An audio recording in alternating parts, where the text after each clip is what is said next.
Many critics, readers, and authors talk about diversity in books and how important it is.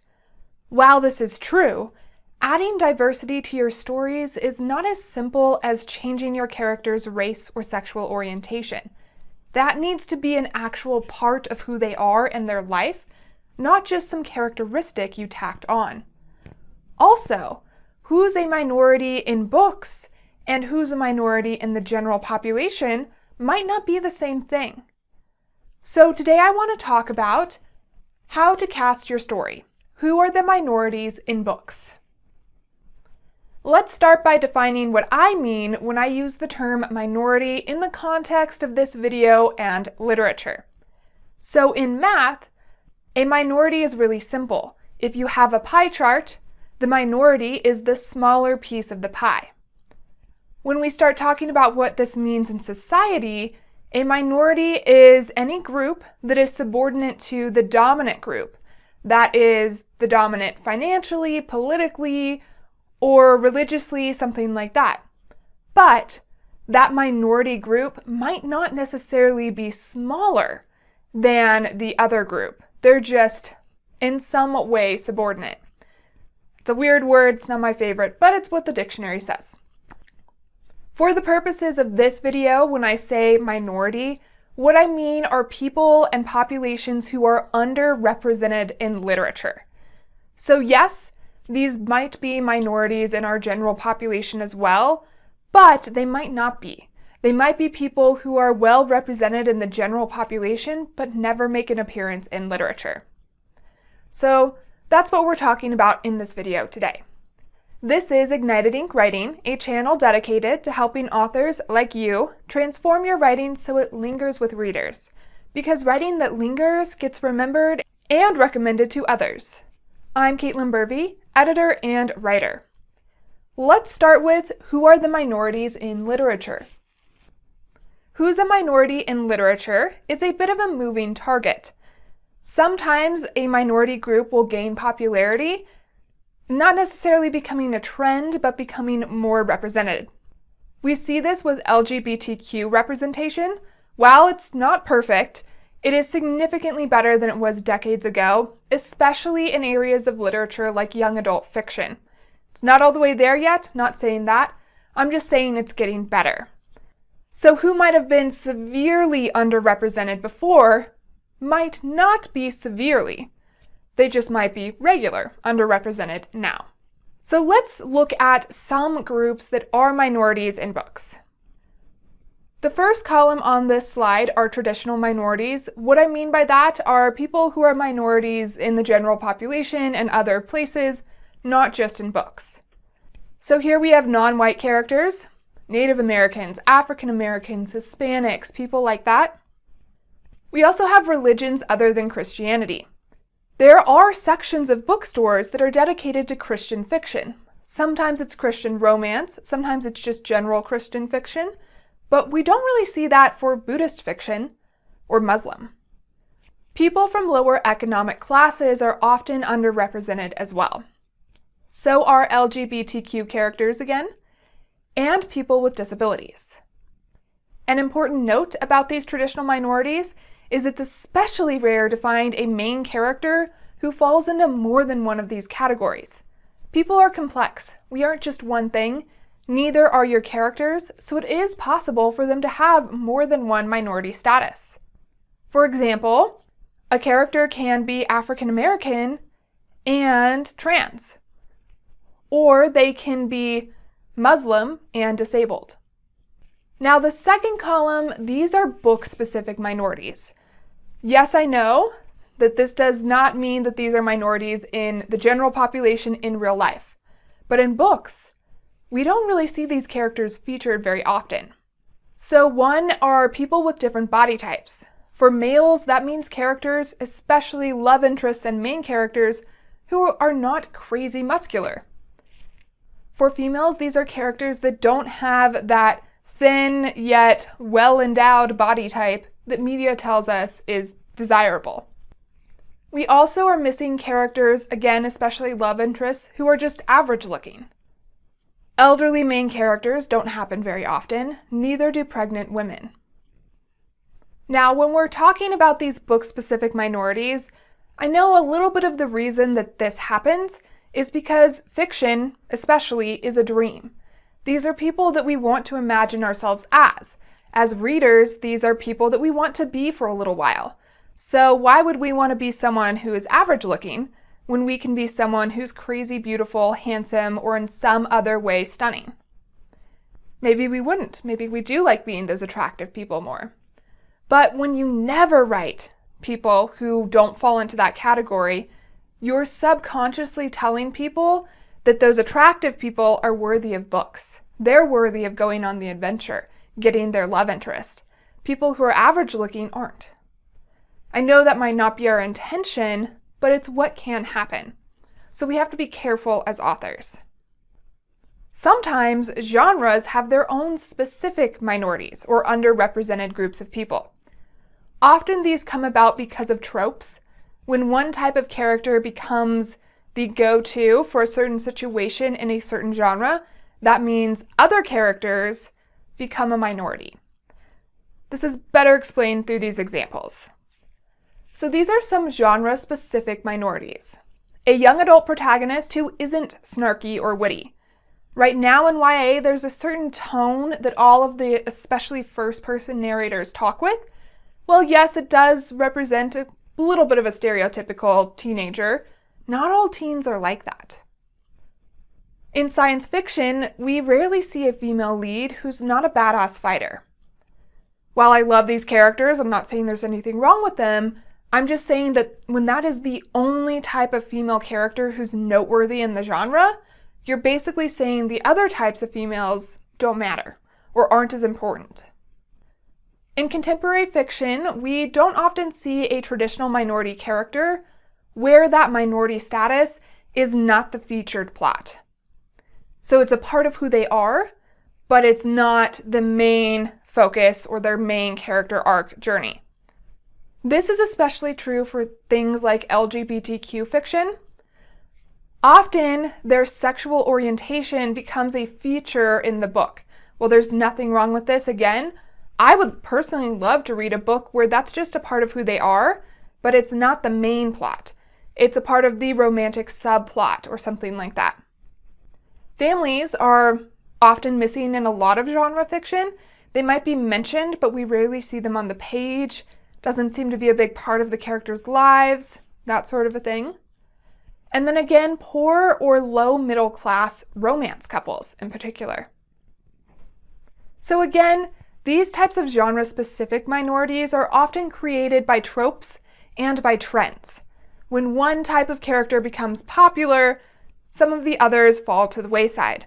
So it's our job as authors to pay attention to this and to make sure that we're not picking a specific characteristic for a character only because it's what's become common in our genre. We're picking it because that's who that character is. Sometimes that might mean switching up the norm and going with someone who falls into one of these minority or underrepresented categories. This is key, especially when you're writing secondary characters. If you have a nurse character who's present for a few chapters, do you automatically make her a white female? Maybe ask yourself, why are you doing that? Is that who she actually is? What if it was a Hispanic male instead? So just be aware of when you're relying more on a stereotype for your character development instead of on who that character really is. Those are some of the minorities in fiction. Now let's talk about why you might want to write minorities. I'm not going to tell you to write a certain type of character or have a certain percentage of minorities in your books. These are your stories, you get to populate them however you see fit. But modern readers do like diversity and uniqueness. So if you want to appeal to modern readers, you might need to push yourself to include minorities if you're not already. Now, you do have to be careful when you do this. You do need to do your research. You can't just write about someone who you know nothing about, you haven't lived their life. You also want to make sure you're writing them respectfully and not relying on stereotypes. So if you haven't lived this life, or you are not close with some people who have, you're going to have to do some research. You're going to have to find maybe a sensitivity reader or two, maybe someone who you can talk to about your story, look things up on the internet, that type of a thing. You can't just make it all up because it can be offensive, especially if you're writing about a minority that is particularly politically charged. So race, for example, would be one that would be a challenging first choice if you've never done it before. Then I should caution you that writing a minority really badly can be way worse than if you didn't include that minority at all. People will come after you for that today. So if you don't feel like you're capable of writing a particular character well, maybe you're not ready to write that character yet. That said, which minority you choose to write is completely up to you. So you can choose ones that you're more comfortable with and then grow into some of the others. For example, I'm from New Mexico. The unique thing about New Mexico is we are a third white, a third Hispanic, and a third Native American. What that means is growing up, I was around those three populations all of the time. I know lots of people from those groups. So when I write a Hispanic or a Native American character, I'm more comfortable than if I'm writing someone from a different race. Partially because I've been around them longer, but also because I have those connections and people to ask about things that I'm doing with the characters to see if it's realistic or offensive or authentic. In my modern fairy tale collection, When Magic Calls, I made a conscious effort to include different types of people. This meant I did have to do quite a bit of research for certain characters. In one of my stories, the protagonist is Chinese. I'm not familiar with that group. That's not one of those groups from New Mexico, so I had to do a lot of research for that one. I also had a story from the point of view of a girl who's lesbian, which I'm not, so I had to research that too, and a boy in a wheelchair. So there was a lot of research that went into developing some of these characters. But in my opinion, it's worth it, because the more diversity you have in your book, the more people it will appeal to. We like to see ourselves in our books. So as readers, we're looking for ways we can connect with those characters. When you write different types of characters, you create more opportunities for your reader to connect with them. Also, I think it's more fun, because when I read, and when a lot of the people I know read, we're reading to experience someone else's life for a little while. That means I don't want to read someone exactly like me. I'm living my life now. I want to read about someone different from me, so I can live vicariously through them for a little while and get different life experiences than my own. When you don't include diverse characters, you're cheating that reader out of that experience a little bit. Now, I am doing a follow-up video to this one that's going to talk about how you can get across your character's minority status and other characteristics effectively in your writing, so check out for that next week. For now, let's talk about an editor's thoughts on representation in literature. Like I mentioned, now more than ever, readers want to see themselves in the characters you create. At the same time, there are a group of people who believe you shouldn't be writing anyone whose life you haven't lived. They even go so far as to say, if I'm a female writer, I shouldn't be writing from the point of view of a male. They are especially particular when it comes to some of those more politically charged minority categories. The problem with that is, where's the line? And you're effectively censoring people, even though I know that's not their intention. Yes, we do want more own voices stories, but that doesn't mean people who don't fall into that category shouldn't be allowed to write anymore. So if you're going to write minorities, you need to, again, do your research, do it respectfully, get opinions from that group to make sure you're doing it well. But no, some of these people are going to have a problem with that regardless of what you do. Just be prepared to accept that. The other thing I'll say about this particular group of people is most of the ones I've interacted with are not readers. They're critics, like book bloggers, who are technically readers, but they're a different type of reader. And they are other authors in the industry. I rarely see readers complaining about it unless it's done really poorly. What that means is readers still want diverse characters. They want diverse stories. Yes, they want it from people who fall into that minority status, but they also just want it in general. And the world we live in is not all one religion, it's not all one race, it's not all one body type. So if you only write one of those, you're not really being true to how the world is. Readers want that diverse piece of reality in your stories. And you're doing something else really important when you do that as well. By trying to represent more people in our stories, we're not just saying, hey, look, I can write diverse people. We're saying it's okay and right to be diverse, to be different. And that's a powerful message in self-esteem to send to readers and out into the world. Books are powerful. They have a lot of influence over our society, especially when you remember many movies and TV shows are based on books or stories. So it's our job as authors to make sure we're sending the messages we want out into the world. That does mean including diverse characters.